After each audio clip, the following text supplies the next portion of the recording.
and some of the things that we can do to make sure that our classrooms are positive and are supportive, we're going to talk about today. And as we talk about this, think about how you feel when you're in certain settings. Ms. Bandy alluded to that, it's maybe difficult to get in the car and go somewhere different. You're on a tight schedule. There are things that influence how you feel when you're in a certain environment. Certainly, I think we're all happier when we come in and there's Bojangles and tea. It makes us all feel a lot more comfortable.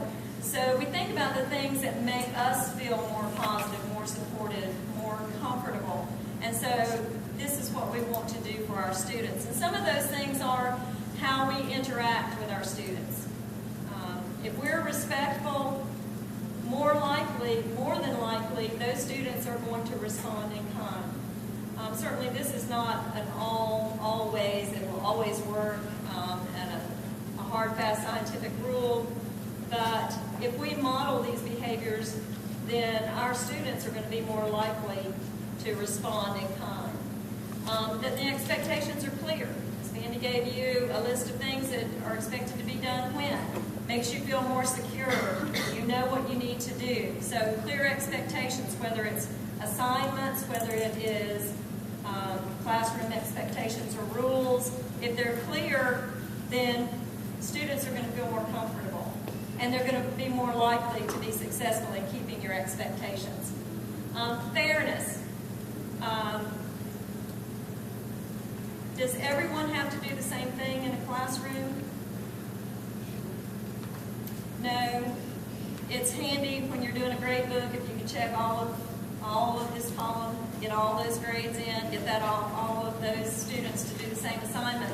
But in reality, it does not work that way.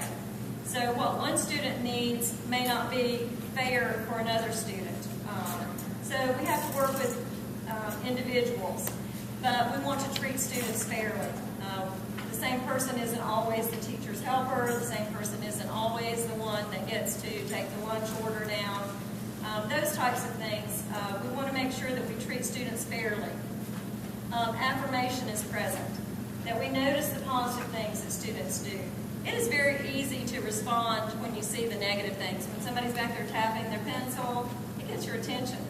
When someone is talking, it's very easy to be distracted, to notice those things. But if you come to your classroom with an attitude of noticing the positive things that are going on, affirming the positive things that you see when a student comes in and they're prepared, they're organized, they have their homework finished, they have a great attitude, whatever it is that you can do to affirm students.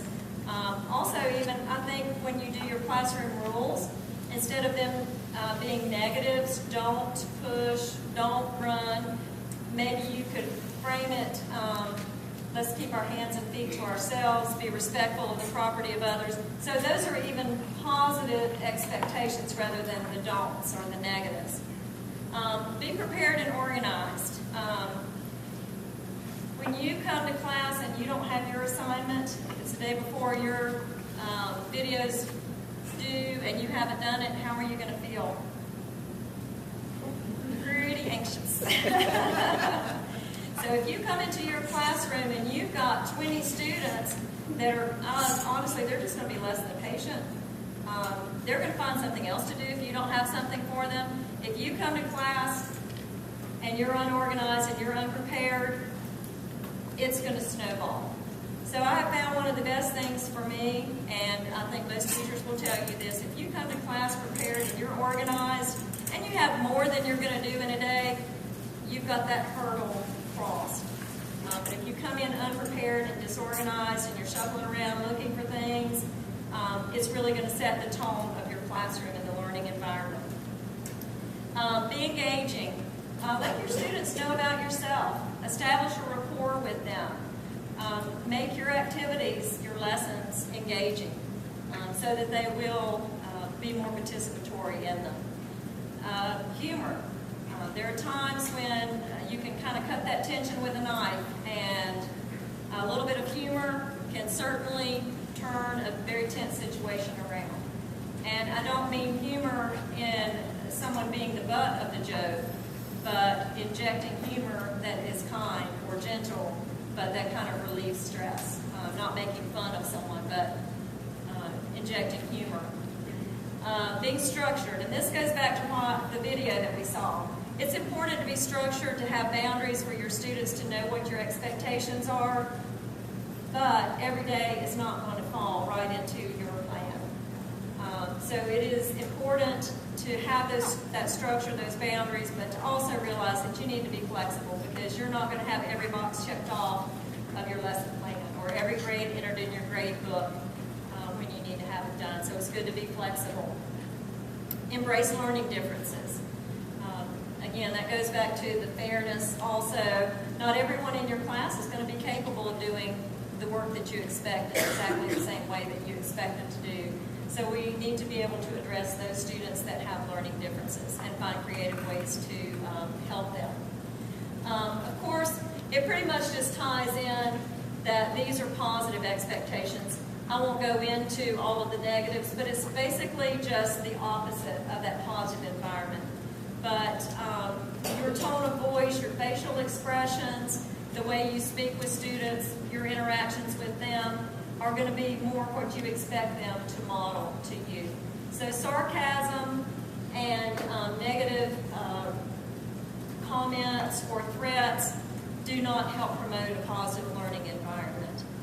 So we have to really be careful of that, because it's easy to fall into that when you have difficulties in your classroom, or you feel stressed, or you feel unorganized, or that things are not going well, but still to maintain a positive attitude in your classroom.